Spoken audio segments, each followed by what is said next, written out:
탐정 만화 속에서 진실을 알게 되었을 때 주인공은 이렇게 외치곤 합니다. 수수께끼는 모두 풀렸어. 도무지 답이 안 보이는 정치 이슈들도 이분과 함께라면 모두 풀어낼 수 있을 것 같은데요. 뉴스 공감의 정치 명탐정 장윤성 기자님 나오셨습니다. 안녕하세요. 아니, 그러니까 매주 바꾸는 거 보니까 아직 컨셉이 안 잡혔어요. 아니, 바꾸는 거 좋아. 지난주에 스승님. 아, 스승님. 네, 이번 주에 탐정. 명탐정 네. 좋습니다. 다음 주에는 뭐가 될지 궁금합니다. 예. 네. 자, 하여간 작가님 감사합니다. 이렇게 공들여서. 할 얘기가 많어 지금. 와, 네, 오늘 빨리 가야 진짜 돼요. 빨리 가야 돼요. 자, 예. 국정원 문건 얘기부터 할게요. 네. 자, 뉴스타파가 지난 20일에 검찰이 수사 중인 쌍방울 800만 달러 대북 송금 사건과 관련된 비밀 문건을 입수해 보도를 했는데 네. 일단 다른 언론들의 보도를 안 하고 있기는 해요. 네, 보도를 근데, 거의 안 하고 있는데 되게 중요한 중요한 내용이 지금 담겨져 있고, 어. 그리고 경우에 따라서는 검찰 수사의 물길이 완전히 뒤바뀌는 지난 2년간 검찰 수사 뭐 했어? 이런 비판이 가능한 아주 중대한 보도가 나왔습니다. 뉴스타파 제가 봉지욱 기자한테 이거 몇 번 쓸 거냐 전화했어요. 예. 물어봤더니 선배 한 20번 쓸 것 같아요. 20번. 근데 지금 3번 나왔어요. 그렇기 때문에 그 40 전체가 45건이라고 했거든요. 예. 그러니까 그거를 쪼개서 쓴다 하더라도 20번에 나눠서 쓴다고 한다면 앞으로 갈 길이 멀다. 지금까지 나온 것 말고 더 어떤 내용이 상세한 내용이 나올지 그야말로 개봉박두다. 이제 이런 생각이 좀 드는데요. 여하튼 지금까지 이제 이런 겁니다. 도대체 쌍방울 대북 송금 800만 달러의 진실이 뭐냐. 그러니까 지금까지 검찰은 쌍방울의 김성태 회장, 그다음에 이제 방용철 부회장, 그리고 쌍방울 직원들의 진술, 오로지 진술입니다. 예. 이 진술을 근거로 해서 이 대북 송금 800만 달러의 진실은, 자, 500만 달러는 경기도의 스마트팜 대남용이다. 예. 그리고 300만 달러는 이재명 대표 방북 대가로 북한에 보낸 거다. 그래서 도합 800만 달러가 북한으로 갔고 이것은 외환거래법 위반이고 뭐 등등등등 이제 법령 위반이다 해서 이제 그 이화영 전 부지사 포함해서 여러 명이 지금 수사받고 그리고 재판에 계류 중이고 내달 7일 1심 선고가 있는 이런 상황인데요. 근데 이번에 그 비밀 문건을 통해서 확인된 내용을 보면 이게 완전히 뒤바뀐다는 거예요. 뭐냐면 이런 내용이 포함이 돼 있어요. 쌍방울이 대북 사업을 미끼로 북측과 사전에 짜고 예. 주가 부양을 시도한 정황이 구체적으로 확인이 된다. 그러니까 무슨 얘기냐면 그동안 우리가 알고 있었던 경기도 스마트팜 사업 대납, 그다음에 이재명 방북 대가, 이게 아니라 다른 방식으로의 500만 불은 사실상 쌍방울의 자회사인 나노스, 이 회사 뭐 이렇게 뭐 히토류 등 뭐 광물 캐는 뭐 이런 등등의 내용들이 포함되어 있는 회사인데 이 회사의 주가를 부양하기 위해서 북측에 건네졌을 가능성. 또 하나는 이 300만 불은 사실상 김성태 방북용이다. 이제 그동안 이게 이제 이화영 전 부지사의 변호인인 김광민 변호사가 수민이 일관하게 주장을 했던 바인데 예. 이 국정원 문건을 통해서도 이 내용이 확인이 된다는 겁니다. 상세한 내용이 굉장히 많은데 예. 전반적으로 보면 지금까지 나온 내용 중에 핵심은, 그래서 쌍방울의 돈이 북한으로 가는 과정에서 이화영이라는 부지사 정치인이 실제로 다리 역할을 하면서 이재명 대표 당시에 경기도지사죠. 결재를 받아서, 그러니까 보고를 한 이후에 이 돈이 건너갔다. 그래서 사실상 두 사람이 똑같이 범죄 혐의로 엮인다라는 게 검찰 측의 주장인데 전혀 그게 아니다라는 내용이 확인이 된다고 한다면 앞서 말씀드린 대로 그동안 검찰 수사의 내용은 뭐지? 왜 그 수원지검에서 그 술판 회유 의혹 사건 같은 것까지 벌어지면서 이런 사건이 일파만파 이렇게 되는 것이지, 이거 처음부터 다시 따져봐야 된다 해서 아마도 특검 요구나 이런 것들이 더 거세질 수 있겠다. 이 보도가 굉장히 중요할 것 같습니다. 그러니까 나노스라는 쌍방울의 자회사 같은 경우는 이미 언론 보도가 많이 네. 나왔는데 그게 한때 그 코스닥 그 시가총액 2위까지 올랐었어요. 그래서 1위가 이제 그 뭐죠, 바이오 기업. 네. 저도 생각이 안 납니다. 예, 나도 생각이 안 나는데 예. 뭐 상폐 위기까지 갔던 그 바이오 기업이 1위였고 어쨌든 예. 이름이 생각이 신라젠인가? 안 나. 신라젠. 하여간 죄송합니다. 이거 확실치 않습니다. 이거는 하여간 그래서 2위까지 오른 거는 맞아요. 네. 근데 이제 그때하고 좀 달라진 게 있다라면은 주가 조작을 그때도 어느 정도 하려고 했다, 부양을 하려고 했다라는 거였지만은 지금의 얘기는 경기도지사 방북 비용 300만 달러 이거가 근거가 조금 지금 희박하고 네. 오히려 쌍방 그게 주된 목적이었다라는 게 그렇죠. 국정원 문건에서 나오고 확인이 된다는 거죠. 또 하나는 제가 그 기사를 읽으면서 좀 놀랐던 게 국정원이 지금 다 알고 있었다라는 거잖아요. 그렇죠. 그러니까 쌍방울과 경기도가 예. 북한과 접촉하고 있는 거를 알고 있고 심지어는 관리도 하고 그쪽으로부터 정보를 받아가지고 국정원에 보고도 올렸다라고 본다라면은 그 흑금성인가? 저는 이 생각이 갑자기 들더라고요. 리호남이 실제로 등장을 합니다. 그 영화 흑금성에 나왔던 그 공작이란 영화죠. 맞아요. 거기에 나왔던 그 인물이 이번에도 문건에 등장을 하는데요. 앞서 말씀 굉장히 중요한 내용을 지적을 해주셨는데 국정원이 2018년부터 아태 평화교류협회의 안부수 회장, 예. 그다음에 이화영 경기도 부지사, 그리고 쌍방울의 김성태 회장, 그 부회장인 방용철 이 네 사람을 국정원이 밀착 관리를 하면서 경기도하고 쌍방울이 각각 추진하고 있는 대북 사업 전반을 면밀히 국정원이 관찰하고 있었다. 그리고 보고서를 작성했고 그리고 때로는 이 사람들한테 임무를 줘가지고 북한의 고위 인사들의 동향도 파악을 했다. 그리고 이 과정에서 안부수 회장을 국정원의 협조자 일종의 그걸 뭐라고 표현해야 됩니까? 망원? 망원보다 좀 더 센 거라고 할 수 있겠죠. 왜냐하면 국정원이 특별 관리를 했는데 국정원의 특활비, 그러니까 국정원의 자금을 줘가지고 안부수 회장을 통해서 북한 고위층한테 명품 시계도 주고 명품 가방도 주고 달러도 갖다 주고 뭐 이렇게 하고 실제로 안부수 회장이 파악한 정보를 국정원에 토스하고 이런 방식이 있다는 것이 이 비밀 문건을 통해서 확인이 됐다는 겁니다. 그런데 그러면 이런 내용들을 국정원이 다 알고 있으면서 왜 검찰 수사 과정에서 제기된 것에 이게 아닙니다라고 얘기를 안 했을까?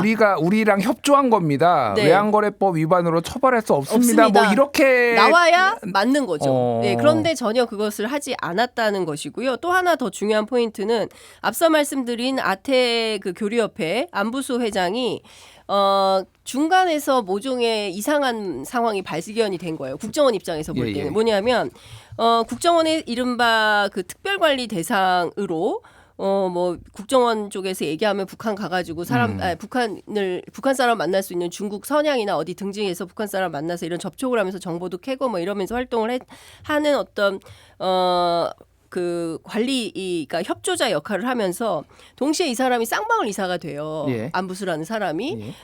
그런데 이 내용을 국정원에 알리지 않아요. 쌍방울 네, 이사가 됐다는 거를 알리지 예. 않으면서 실제로 앞서 말씀드린 쌍방울의 자회사인 나노스라는 회사의 가치를 올리기 위해서 주가 부양에 나선 내용이 확인이 된 거예요. 그래서 이 사람 이거 위험하다. 국정원 내부에서 판단해서 이 사람 해고해야 된다라고 해서 해고하기도 했어요. 그러니까 무슨 얘기냐면 지금까지 말씀드린 내용을 종합을 해보면 국정원이 전반 상황을 다 알고 있었다. 이게 그러니까 확인이 필요한 거예요. 국회 상임위 정보위가 열리면 저는 이거부터 야당에서 확인을 좀 해봐야 된다라는 것이고 또 하나의 중요한 포인트가 있는데 앞서 말씀하신 뭐 리호남, 김성애, 박철, 송명철 북한 사람들 이름이 막 엄청나게 등장을 합니다. 이 문건에. 근데 그 중에 이런 것도 있어요. 국정원 대북 담당 요원이 2020년 1월 31일에 쌍방울 관련 보고서를 작성을 했는데 제목이 뭐냐면 북한의 리호남 쌍방울의 대북 사업 이용 주가 조작 시도 언급. 이게 제목이에요. 무슨 얘기냐면 북한의 정찰 총국장인 리호남이 2019년 3월에 남측의 대북 사업가한테 대북 사업으로 쌍방울 계열사 주가를 띄워주는 대가로 수익금 일부를 받기로 했다.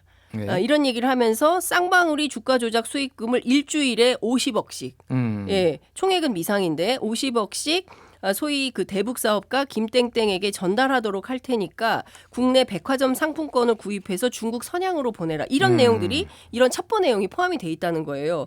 그러니까 이 관련된 내용은 사실상 국정원을 대상으로 해서 야당이 세게 물어야 되는 상황입니다. 당시에 이런 내용들을 다 파악하고 있었으면서 왜 일체의 수사 협조를 하지 않았던 거냐. 이 부분에 대해서는 진실 규명이 필요하다. 이런 생각이 좀 듭니다. 그러니까 요 사안 자체가 좀 복잡한데 어쨌든 이화영 전 경제부지사가 쌍방울의 법 법인카드를 쓴 부분에 있어서는 재판 중이긴 하지만은 문제의 소지가 있을 수는 있다. 뭐 이런 평가들이 주류이기는 한데 네. 그 북한에 준 돈의 대가를 가지고 지금 가장 결정적으로 지금 극명하게 갈리는 그렇습니다. 거잖아요. 그게 이제 이재명 지금 현재 민주당 예. 대표의 방북 경기도지사 시절 방북 대가였는지 아닌지를 그렇습니다. 검찰 쪽은 이거를 방북 대가로 보고 있고 그쪽으로 조금 몰아가려고 했다라는 정황이 있는 것이고 네. 이제 국정원 쪽에서 나온 문건은 그거를 반박하거나 그렇습니다. 반대되는 거니까 네. 향후 전국에 굉장히 중요해질 수 있겠네요. 그렇습니다. 지금 말씀해 주신 대로 사실 이 사건은 이화영 전 부지사의 뇌물 사건이었어요. 쌍방울의 법인카드를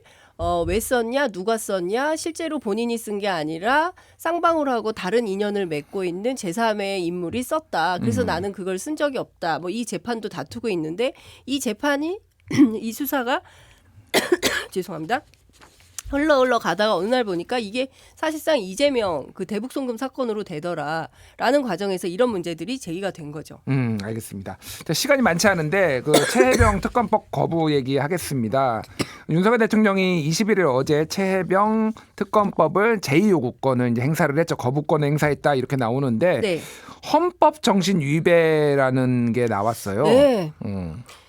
그 상권분립 위반이다 이런 얘기도 했고요. 특검법은 여야가 합의할 때만 가능하다. 협치가 아니라 이 상권분립 원칙을 지키기 위한 국회의 헌법적 관행을 야당이 일방 처리한 게 오히려 더 문제고 헌법 관행 파괴다 이런 주장을 했는데요.